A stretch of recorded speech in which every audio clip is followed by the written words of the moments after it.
राजकारण्यांच्या धमन्यांमध्ये रक्त कमी आणि महत्वाकांक्षा जास्त असते असं म्हणतात।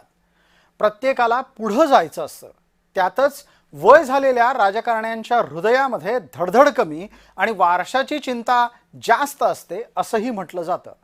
आपल्यानंतर आपल्या लेकराबाळांचं काय, संपत्तीचं काय या चिंतेत अनेक राजकारणी आयुष्याची संध्याकाळ घालवतात आणि अनेक तडजोडी करतात। हे सगळं आठवलं कारण भुजबळ नाराज झाले आहेत। नमस्कार, मी प्रसाद काथे आणि आपण पाहताय जय महाराष्ट्र न्यूज। आजचा मुद्दा हाच की राष्ट्रवादीमध्ये भुजबळांचं कुणाशी बिनसलं आहे। आता आम्ही आपल्या समोर दोन दृश्य आणतोय। ही दोन दृश्य राज्यसभेच्या उमेदवारीच्या निमित्तानं समोर येत आहेत। राज्यसभेची उमेदवारी पटेल गटाला मिळालेली आहे। भुजबळांना डावलून राजेंद्र जैन यांना राज्यसभेवर पाठवण्याचा निर्णय झालाय। संधी मिळाल्याच्या नंतर प्रफुल्ल पटेल यांचे कट्टर समर्थक समजले जाणारे राजेंद्र जैन काय म्हणाले, ऐका।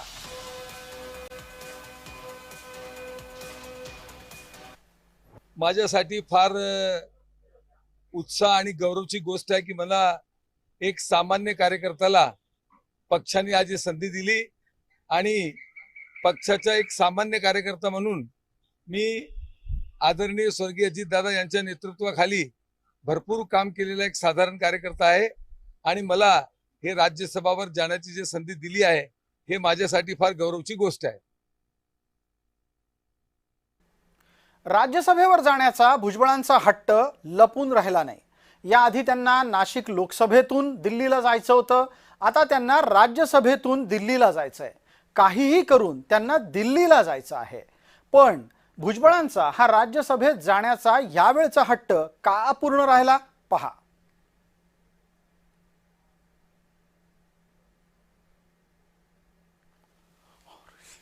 नाही काय नाराज राहणार, कारण मी सांगितलं होतं की ठीक आहे, जसं इतरांना जो न्याय मिळालेला आहे, इतरांचे जसे राज्यसभेवर लोकसभेवर आणि इकडे मंत्री आहेत मुलं बाळ, त्याप्रमाणे मी सुद्धा हा पक्ष जो आहे स्थापन करण्यापासून पुढाकार घेतलेला आहे पवार साहेबांकडून। मला सुद्धा हाच न्याय मिळाला पाहिजे।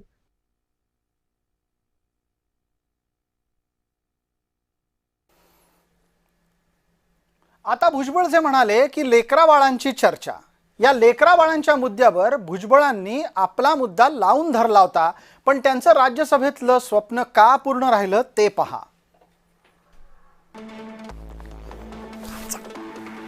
भुजबळ यांना पुढं वारशाची सोय लावण्याचं आव्हान आहे। पंकज आणि समीर यांना स्थिरस्थावर करण्याची जबाबदारी त्यांना पेलायची आहे। पार्थ राज्यसभेवर गेला, मग मी का नाही ही चिंता त्यांना भेडसावतीये। पक्षांतर्गत आव्हानापुढे भुजबळांचं बळ मात्र फिकं पडलंय।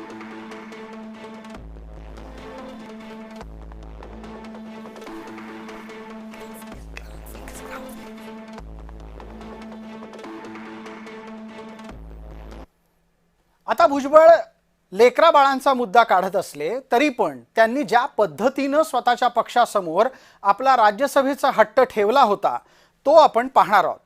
आपल्या समोर त्याचा तपशील येतोय, अत्यंत काळजीपूर्वक पहा। भुजबळांनी आपल्यालाच राज्यसभेवर पाठवा असा आग्रह धरला, आपल्या बदल्यात समीर भुजबळला मंत्री करा असा आग्रह धरला, निवडणुकीच्या किमान 1.5 वर्ष आधी समीरला मंत्री करा हा हट्ट केला, निवडणुकीमध्ये समीरला येवल्याची जागा द्या असंही भुजबळ म्हणाले। हे सगळे आग्रह भुजबळांनी सातत्यानं अटी शर्तींसह केले आणि पक्ष आपल्याला आपल्या मनासारखा वागवेल अशा भ्रमात ते राहिले।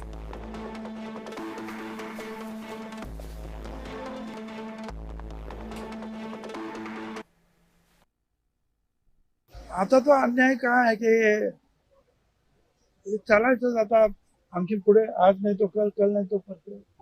क्या मैं कबड्डी का खिलाड़ी हूँ, शतरंज का खिलाड़ी नहीं हूँ, शतरंज नहीं जानता है मुझे कोई। भुजबळ म्हणतात की ते कबड्डी खेळपटू आहेत, ते बुद्धिबळपटू नाहीत। पण एक गंमत सांगतो, हेच भुजबळ एकेकाळी एकपात्री अभिनयाच्या स्पर्धेत जायचे आणि त्या एकपात्री अभिनयाच्या स्पर्धेमध्ये शोलेतल्या गब्बर सिंगला म्हणजे अमजद खानला भुजबळांनी हरवलेलं आहे. कदाचित तुमचा विश्वास नाही बसणार, पण हे भुजबळ आहेतच असे. नील आर्मस्ट्रॉंग चंद्रावर गेला होता. भुजबळांना मराठमोळा आर्मस्ट्रॉंग का म्हटलं जातं ते पहा. भुजबळ लढवय्या आहेत, आक्रमक आहेत, निडर आहेत, धोरणी आहेत आणि संघर्षशील आहेत. कष्ट करून त्यांनी स्वतःची जागा कमावलेली आहे. ओबीसी समाजाचा चेहरा म्हणून ते परिचित आहेत. समता परिषदेचे संस्थापक आहेत आणि म्हणूनच ते मराठ्यांना आव्हान देणारा नेता म्हणूनही ओळखले जातात. कमालीचं वादग्रस्त वक्तव्य आणि व्यक्तिमत्व भुजबळांचं आहे.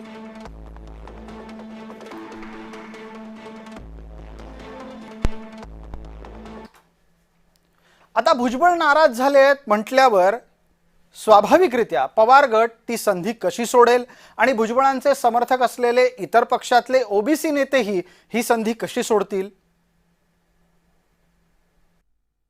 भारताला एक मोठा नेता तो खरं मिळू शकला असता. पार्लमेंटमध्ये त्यांची उत्तम भाषा करायची पद्धत, त्यांची भाषणं, त्यांचे विचार, पण ते अर्थातच दिल्लीमध्ये आले असते तर देशामध्ये एक मोठं नेतृत्व उभं राहिलं असतं. अर्थातच शेवटी त्यांच्या पक्षाचा प्रश्न आहे, त्याच्यामुळे मला काय त्यांच्या घरात काय चाललंय ह्याच्यात बघण्यात कुठलाही रस नाही. पण आदरणीय भुजबळ साहेबांबद्दल प्रेम आणि आस्था असल्यामुळे ते दिल्लीला आले असते तर मनापासून आनंद झाला असता. छगन भुजबळ आता ज्या परिस्थितीमध्ये आहेत त्यांना कदाचित ते मंत्रीपद सोडायची इच्छा नसेल, परंतु मी असं म्हणणार नाही की माझा तो अधिकारही नाही. राष्ट्रवादीमध्ये विशेष करून अजितदादांच्या राष्ट्रवादीमध्ये काय चाललं आहे याचा अंदाज सगळ्या महाराष्ट्रातील लोकांना आलेला आहे. आपल्यासोबत राजकीय विश्लेषक उमेश घोंगडे जोडले गेलेले आहेत. उमेशजी, एका वाक्यात पटकन जर सांगायचं असेल तर भुजबळांना राज्यसभा नाकारल्याच्या नंतर त्यांची आलेली प्रतिक्रिया ही पक्ष नेतृत्वाला आव्हान देणारी समजायची की नाही समजायची? ती खरं तर एकूण अजित पवारांच्या राष्ट्रवादी काँग्रेसची परिस्थिती बघून छगन भुजबळांनी एक प्रकारे पक्ष नेतृत्वाला हे आव्हान दिलेलं दिसतंय. हे अगदी निश्चितपणे दिसतंय. याच निमित्तानं मग पुढचा प्रश्न असा येतो की प्राप्त स्थितीमध्ये भुजबळांच्या बाबतीत हा निर्णय घेण्याच्या साठी असं काय घडलं असेल पडद्याच्या मागे? आपलं काय म्हणणं आहे? मला असं वाटतं की छगन भुजबळ याचं एकूण वय, आतापर्यंत त्यांना पक्षात मिळालेली संधी आणि पक्षातलं नवं नेतृत्व, ज्यांच्या हातात आता पक्षाचं नेतृत्व आहे, याच्यामध्ये जो एक डिफरन्स आहे ज्याला आपण जनरेशन गॅप म्हणतो, कदाचित असा निर्णय झाला असेल नव्या पक्ष नेतृत्वाकडनं की भुजबळांना आता यापुढं म्हणजे आतापर्यंत त्यांना जे काय मिळालं ते पुरेसं आहे, यापुढे त्यांना नवी संधी द्यायची नाही, असा कदाचित ठोस ठाम निर्णय झाला असावा. बिलकुल उमेशजी, आपण जोडलेले राहा. आता आपण वळणार आहोत येवल्यामध्ये. येवल्यामध्ये भुजबळांना राज्यसभा मिळत नाहीये हे कळल्यानंतर त्यांच्या समर्थकांनी बॅनरबाजी केली. बॅनरवरचा प्रत्येक शब्द काळजीपूर्वक बघायला हवा. आमच्या प्रतिनिधीनं तो आपल्यापर्यंत आणलाय. मंत्री छगन भुजबळ राज्यसभेवर जातील या चर्चांना मोठं उदाहरण आलं होतं. मात्र अखेरीस राजेंद्र जैन यांना उमेदवारी राज्यसभेची मिळाली आहे. मात्र याच पार्श्वभूमीवर येवला शहरातील विंचूर चौफुली येथे एका बॅनरची सध्या चर्चा रंगू लागली आहे. साहेब, निर्णय घ्या, आपले बळ छगनरावजी भुजबळ साहेब, आपला मतदार, असा आशयाचा बॅनर आता नागरिकांचे येवला लक्ष वेधून घेत आहे. या बॅनरमधून नेमका कोणता राजकीय संदेश देण्याचा प्रयत्न करण्यात आला याबाबत आता तर्कवितर्क लावले जात आहेत. आगामी राजकीय घडामोडीच्या पार्श्वभूमीवर हा बॅनर आता येवल्यात लक्षवेधी ठरवत असल्याने नक्कीच येवल्यातील या बॅनरची चर्चा आता रंगू लागली आहे. नरेंद्र बाटाव, जय महाराष्ट्र न्यूज, येवला. उमेश घोंगडे यांना पटकन प्रश्न विचारूयात. भुजबळ वेगळा निर्णय घेतील का? खरं तर एकूण परिस्थिती बघितली तर भुजबळ आताच्या परिस्थितीत जरी पक्ष नेतृत्वाला चॅलेंज करत असले तरी ते वेगळा निर्णय घेण्याच्या मानसिकतेत नसावेत. आणि त्यांची एकूण तशी सगळी एकूण जर राजकीय परिस्थिती बघितली तर ते त्या स्थितीत नाही आहेत असं माझं स्वतःचं ठाम मत आहे. बिलकुल उमेशजी, एक आणखी नवा तपशील आम्ही आपल्या समोर आणतो आहोत आणि तो आहे की नक्की भुजबळांना चेकमेट केलं तरी कुणी. भुजबळ असं म्हणतात की ते बुद्धिबळपटू नाहीयेत, ते कबड्डीपटू आहेत, पण राजकारणामध्ये बुद्धिबळ हे वरचढ ठरतं असं म्हणायला हरकत नाही. पहा एकदा पटकन भुजबळांना पक्षातूनच चेकमेट कुणी केलं असू शकतं. राष्ट्रवादीच्या अंतर्गत राजकारणामध्ये भुजबळ अडकले आहेत हे लपून राहत नाही. भुजबळ यांच्या समोर पटेल आणि तटकरे या जोडीचं आव्हान आहे. अजित पवारांच्या नंतर भुजबळ सुनेत्रा पवारांच्या बाजूने मैदानात उतरले खरे, पण सुनेत्रा पवार उपमुख्यमंत्री व्हाव्यात ही भुजबळांची मागणी आता त्यांच्यासाठी आव्हान ठरली. तटकरे पटेल यांच्या खेळीला भुजबळांकडून रोखण्याचा प्रयत्न झाला आणि सततच्या टीकेमुळे दुखावलेले तटकरे भुजबळांच्या विरोधात गेले. दुखावलेल्या नेत्यांनी भुजबळ यांना खिंडीत गाठलंय ते आत्ताच्या राज्यसभा उमेदवारीनं दिसून येतं.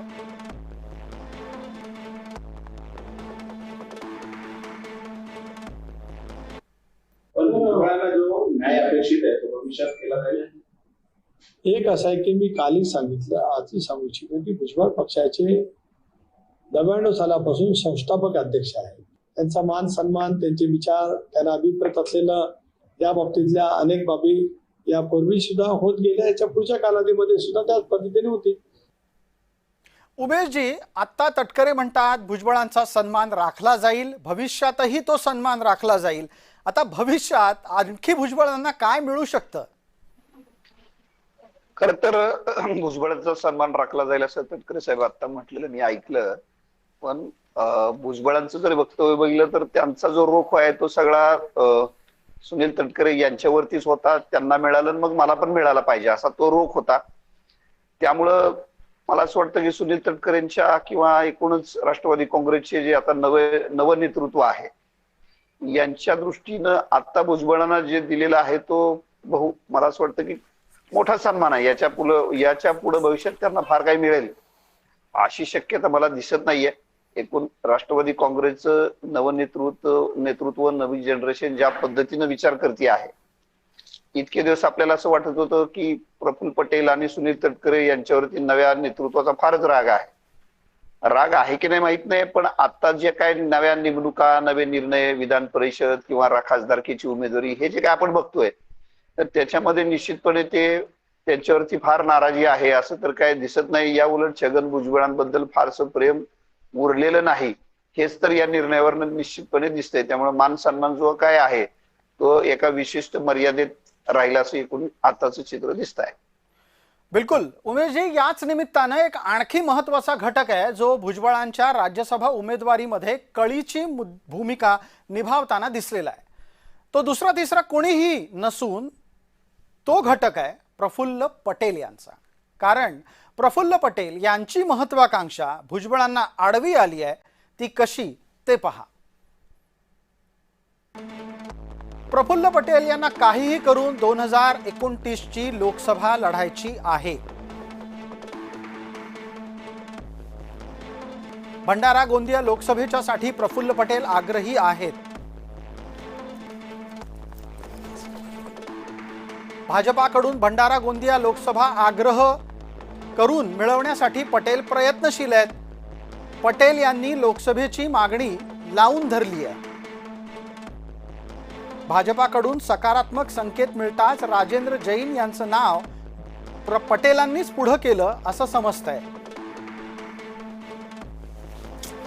प्रफुल्ल पटेल यांनी दिल्लीच्या राजकारणात भुजबळ असतील तर आपल्यासमोर आव्हान असेल हे समजून घेतलं. भुजबळांना राज्यात अडकवून त्यांचं आव्हान संपवल्याची चर्चा सुरू झाली ती याचमुळे. उमेशजी, एका बाजूला तटकरे, दुसऱ्या बाजूला पटेल. या पटेल तटकरे जोडीतल्या दुसऱ्या घटकानं अखेरचा डाव टाकलाय आणि भुजबळांची राज्यसभा आत्ता तरी हातातून गेल्याचं दिसतंय. काय म्हणाल? तुम्ही म्हणता ते अगदी खरं आहे आणि मला असं वाटतं की प्रफुल्ल पटेलांची गेल्या काही वर्षातली भारतीय जनता पक्षातल्या केंद्रातल्या वरिष्ठ नेत्यांबरोबर जी काही जवळीक आहे त्या जवळीकीचा फायदा त्यांना भुजबळांना चेकमेट देण्यासाठी आता निश्चितपणे झालाय. आणि तुम्ही आता माहिती दिली त्याप्रमाणे येत्या लोकसभेला परिस्थिती अशीच राहिली तर ते भारतीय जनता पक्षाचे भंडारा गोंदियामधनं उमेदवार निश्चित असू शकतील. याच्यामध्ये काही वेगळं विशेष वाटण्याचं कारण नाही. प्रफुल्ल पटेलांचं जे सगळं यश आहे ते भारतीय जनता पक्षाच्या केंद्रातल्या 2 वरिष्ठ नेत्यांबरोबर त्यांचे जे खूप प्रेमाचे सलोख्याचे चांगले संबंध आहेत त्याचाच सगळा परिणाम आहे आणि त्यातच त्यांचं खरं सगळं आत्ताचं यश आहे. उमेशजी, याच निमित्तानं मग जर समजा भविष्यातल्या ही टप्प्यांची चर्चा करायची झाली तर भुजबळ महाराष्ट्रातच अडकून पडतील का तेही काही पर्यायी एखादी संधी शोधू शकतील? म्हणजे समीर भुजबळच्या पुनर्वसनाच्या साठी म्हणून काही पर्यायी त्यांच्याकडे व्यवस्था असेल का? मला असं वाटतं की दुसरं त्यांच्यासमोर फारसा ऑप्शन दिसत नाही. भारतीय जनता पक्ष भुजबळ यांना उभं नाही करणार, म्हणजे अगदी दारात उभं करणार नाही असं म्हणायला हरकत नाही. दुसरं राष्ट्रवादी काँग्रेस शरद पवार पक्षात जाऊन तिथं त्यांचं काही भविष्य मला नाही वाटत काही खूप ब्राईट आहे. त्यामुळं भुजबळांच्या समोर फार काही मोठी संधी आहे, मोठी अपॉर्च्युनिटी आहे, ते त्याच्यात काही करतील असं मला तरी काही वाटत नाही. उमेशजी, एक पटकन मग मुद्दा घेऊया, तो म्हणजे भवितव्यामध्ये जर भुजबळांच्या समोरची ही आव्हानं आहेत तर समीर भुजबळ, पंकज भुजबळ यांच्या समोरची आव्हानं कुठली? मला असं वाटतं की छगन भुजबळांच्या एकूण राजकीय असतानंतर, राजकीय असतं या अर्थानं म्हणतो की गेली अनेक वर्ष वेगवेगळ्या सत्ता पदांवरती ती आहेत. यानंतरच्या काळात आता भुजबळांना ओढ लागलेली आहे, काळजी लागली आहे पुतण्याची आणि मुलाची. तर आत्ताच एकूण भविष्य असं दिसतंय त्यांच्या समोरचं ते खरं तर चॅलेंज आहे. आणि राष्ट्रवादी काँग्रेस, अजित पवार या पक्षामध्येच त्यांना भविष्य शोधावं लागेल, या जोडगडीला चॅलेंज करत, त्यांना आव्हान देत. त्यासाठी सुनेत्रा पवार आणि पार्थ पवार यांची मर्जी त्यांना राखावी लागेल. पण दुसरा त्यांच्या समोर यशस्वी होण्यासाठी आणि त्यांच्या पुतण्या आणि मुलाच्या भवितव्यासाठी मला तर काही राजकीय मार्ग दिसत नाही. मोठा राजकीय खरं तर रस्ता त्यांच्यासाठी आहे तो भारतीय जनता पक्षाचा, पण त्यातून तिथं त्यांना फारशी संधी मिळेल असं मला वाटत नाही. कारण एकूण त्यांचा जो राजकीय इतिहास आहे, एकूण आता जरी उमेशजी, एक मुद्दा पटकन घेतो, वेळेची मर्यादा आहे. या सगळ्यामध्ये आपण पार्थ पवार फॅक्टर विसरून चालणार नाही. पार्थ पवारशी जुळवून घेणं हे भले भल्यांना जमत नाहीये. भुजबळांना ते जमेल की भुजबळ काही वेगळा मार्ग काढतील? मला असं वाटतं की ते पार्थ पवार यांच्याशी जुळवून घ्यायचा शेवटपर्यंत खूप आटोकाट प्रयत्न करतील. कारण दुसरा मार्ग त्यांच्यासाठी फारसा काही आता मला तर दिसत नाहीये. त्यामुळे पार्थ पवारांशी त्यांना जुळवून घ्यावं लागेल. खूप खूप आभार उमेश घोंगडे या सगळ्या चर्चेसाठी. दरम्यान भुजबळांसारखा एक अत्यंत लढवय्या नेता या आयुष्याच्या वळणावर सध्याच्या घडीला अस्तित्वाचा संघर्ष करतोय असं म्हटलं तर वावगं ठरू नये. तुर्तास इतकंच. आपण पाहत रहा फक्त जय महाराष्ट्र.